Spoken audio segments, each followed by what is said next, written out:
Personal Finance 101.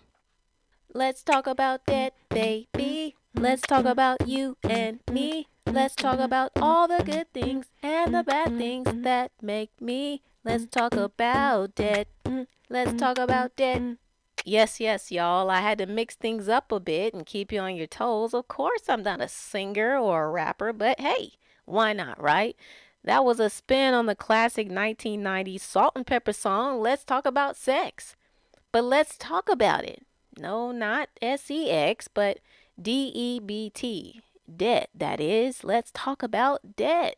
Now, I know almost everyone listening to this podcast has at some point gotten themselves into debt, whether that be student loans, credit cards, auto, or home loan. When I hear the stories of some people's debt balances, I often cringe internally and wonder how in the world do they sleep at night? Because I hate debt with a passion. Ooh, I hate it. I hate every bit of the word. I hate the concept of owing someone, and I hate the concept of owing someone more than what I borrowed. It is likely that many of you may be saying, well, all debt isn't bad. Sometimes debt is good. I've heard speakers such as Robert Kiyosaki and Dave Ramsey say there is such a thing as good debt. This good debt includes paper assets, real estate, and business ownership. And the goal is to use good debt to build wealth. Well, for many people, the thought of actually getting to the other side of good debt is a fantasy. Many people are just struggling to maintain and keep their sanity in the midst of it all. We've heard the many reports of the shrinking middle class and the wealth gap being widened more and more each year. Yet our personal finances do not have to succumb to this fear.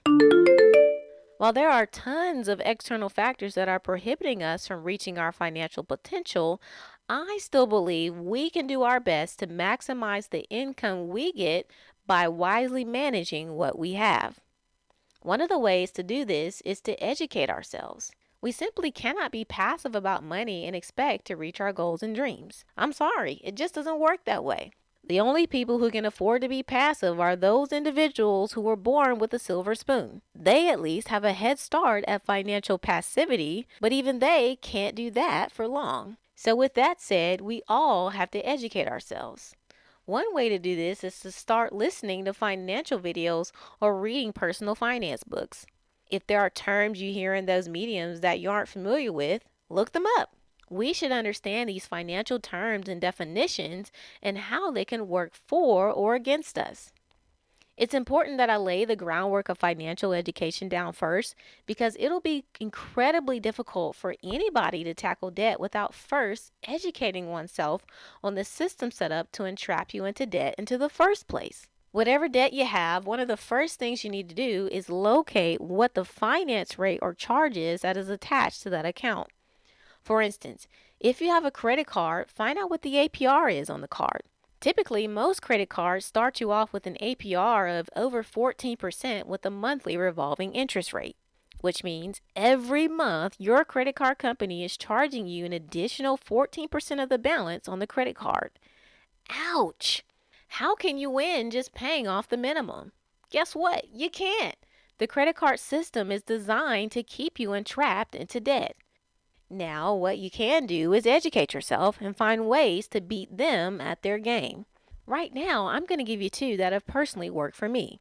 The first strategy I use is what I call the balance transfer game. Now, the key here is to find a credit card that is offering a zero balance transfer fee and a 0% APR introductory offer for 12 to 24 months. If your credit is good enough to qualify to get approved, I would sign up for that card and transfer your existing balance over there. Even if you don't get approved for the full amount, I would still transfer the maximum amount possible to get your existing credit card debt balance down. From there, you can focus in on accelerating your payments on the card that still has the higher balance while simultaneously paying the minimum on the 0% credit card. Now, of course, this will only work if you stay committed, because I know many people who have done this but played around and looked up 1 to 2 years later when that introductory offer was up and got right back into debt because they were not intentional about maximizing the time they had. The other strategy that has worked for me in paying off a credit card has been to open up a line of credit at my bank and get qualified for a loan amount that covered the balance of the credit card at a fixed interest rate that was lower than the credit card balance. For example, I had a credit card balance of $4,000 with an 18% APR and got approved for a $4,000 loan from the bank at a 12% fixed interest rate.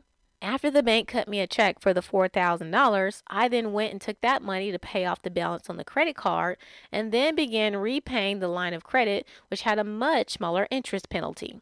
I saved hundreds of dollars doing this because the fixed rate was a flat interest charge on the total lifespan of the loan amount.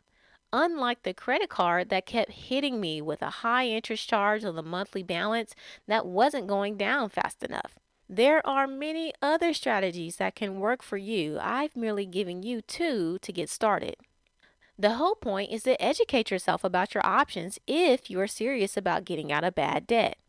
Even if you never cross over into good debt fantasy land, at the very least, you will have a better handle on your past and present finances.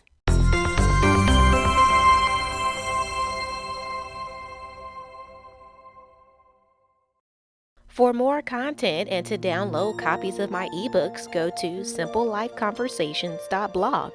That's simplelifeconversations.blog. Be sure to subscribe to this podcast channel to get the latest episode of Conversation Starters.